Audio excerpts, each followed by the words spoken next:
once again, everybody, it's Chris Bezanoy, or Chris B with CSB Security Inc. and another informative video.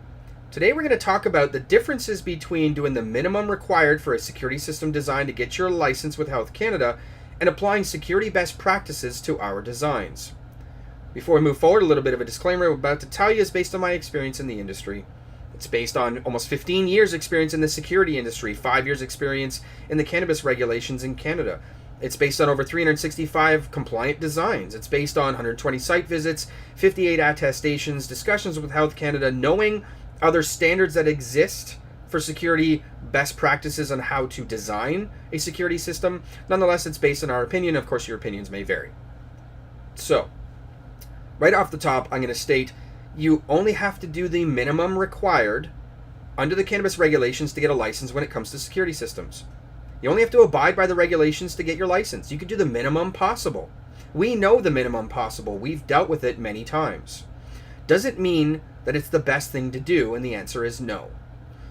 So, minimum requirements, you could have a few cameras here and there, some intrusion detection, some access control in areas that you absolutely need it to get your license. Helps reduce costs of the system. It helps to have fiscal responsibility. You do the minimum required. Everything's good. You will still get a license if you do so. However, your risk levels will change. There's a difference between being compliant and getting a license, being compliant and reducing risk and getting a license, and overkill.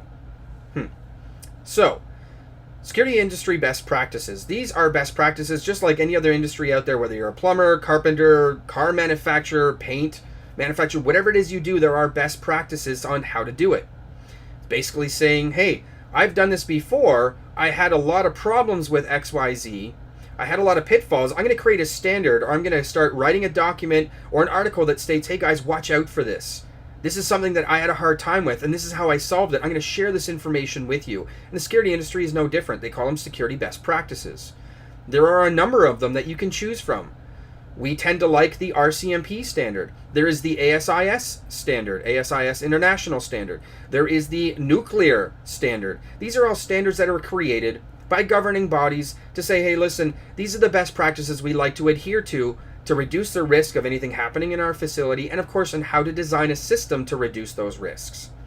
We, as good consultants, find that fine balance between regulatory compliance and security best practices. That's what we do. We are consultants. We are trying to reduce the risk of things happening in your facility so that you can operate without any problems. So, an example in our designs that you may see that includes security best practices is that we often dictate in our documentation, and of course those are application documents, that the applicant is going to remove the door hardware for their exit-only doors when they're constructing. Basically, we're saying we're going to remove the handle and the keyway inside that emergency exit-only door. Why do we do so? Because it eliminates the risk of somebody picking a lock to get into your facility. They can't pick a lock if it's not there. We also want to remove the handle because somebody doesn't have the ability to sort of take that handle and try to shake it back and forth and try to jar that door open. If there's no handle, you can't pull on the door. If there's no keyway, you can't pick the lock. That's an example of logical security, but also best practices. Does Health Canada require it? Absolutely not. It's not in any regulation. It's not in any guideline documents. They do not state you must remove the exit hardware. That is a security best practice. Here's another example. When you see some of our designs, you may see that there's a camera inside of a reception area or inside of a main entry vestibule. Does Health Canada require it to be there? No, not at all. They do not dictate that you need cameras outside of cannabis present rooms. They don't tell you need cameras in offices. We do that as a best practice because we're trying to reduce the risk of bad things happening. Here's an example. You may have a receptionist, and maybe there's a domestic dispute. Maybe that receptionist has their significant other come in and there's a fight that ensues and a physical altercation inside your facility. We're talking workplace violence. If you don't have a camera over top of your reception desk, are you going to be able to prove who did what to whom? Will the police be able to show up and arrive on site and take statements and believe either person? If you have a camera system that's recording that camera, you can show the police and say, look, this is actually what happened. There's a reason why. Maybe there's now a restraining order. Who knows what it is? The point is, that camera above the reception desk, we like to put it in there as a security best practice. Same thing with your front vestibule. You want to see who's inside. Maybe somebody tries to break in, smashes the glass. You want to see who did that, how they did it. Another example of a security best practice is card access on your main entrance door to your facility. We're talking about card and PIN access, so that employees have to present a card and a PIN to gain access to the office space.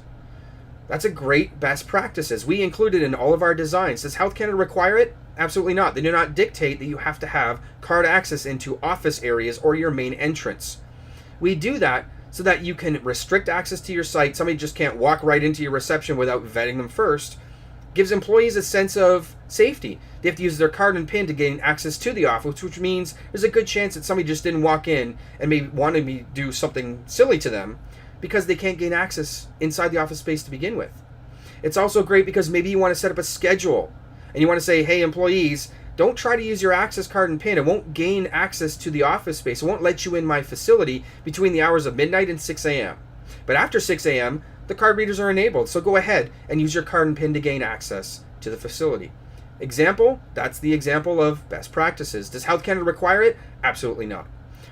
So the message is, when you see our designs, maybe some other consultants that you've engaged through a design, maybe an integrator, and you take a look at it and you think, well, there's more devices than is absolutely necessary. Like, this is ridiculous. Why would we do this? There's a good chance that if they're a good consultant or they're a good security installer, that they applied security best practices because they care. They want to make sure you reduce the risk of bad things happening. They want to make sure you're in operation for as long as possible. Doing the bare minimum will get you a license. We won't be happy about it. We'll have that conversation with you to say we should really add in some extra cameras here and there. There's a reason and a method to our madness. Doesn't mean that we're going to force you to just not do the bare minimum. We will certainly do that for you. It just means that we actually think outside the box. We want to apply best practices. We want to make sure you're safe. We want to make sure you're compliant. We want to make sure it's not overkill. There is a difference between best practices and overkill. There are some standards out there. The ASIS standard, as I mentioned before, there's a nuclear standard, there's the RCMP standard. They basically give guidelines to say, hey, you should do this in this situation. The interpretation of those guidelines sometimes is up to the consultant. So there are some consultants that will take even the regulations, the cannabis regulations, but also the best practices and take it literally word for word. And they'll say, well, if you read this standard, essentially, you need cameras underneath your benches. Essentially, you need a whole ton of razor wire on top of your fence, which, by the way, is an example of a best practice. Health Canada doesn't dictate you need razor wire on top of your fence. They don't even dictate you need a top guard. That is a best practice, and there's a reason for it. Nonetheless, make sure that's not overkill. Make sure you take a look at it and go, is it logical? Is this logical security? Does it meet the requirements? Is it applying any best practices?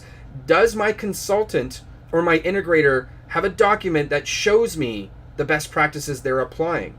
Does it explain what CEPTED is? Does it explain that we are trying to go by this standard and that's why we did XYZ, this camera here, this intrusion detection there, this handle removed here, this card reader on the front entrance? Did it explain it, or did you just get a design that had a whole bunch of devices on it? It happens. The good consultants will explain why they do what they do. By all means, if there's any designs that I've done, give me a call. I'll explain why I do certain things. You can tell me to remove it. I certainly will, but I'll certainly have that conversation with you to say, why would you want to? Your choice. As a good consultant, we're here to get you licensed, but we're also here to reduce the risk of bad things happening in your facility. Nonetheless, again, it's Chris B, CSB Security Inc. Hope this was informative. The difference between compliance and best practices, you should know it. Hope to see you in the next video. We'll talk soon.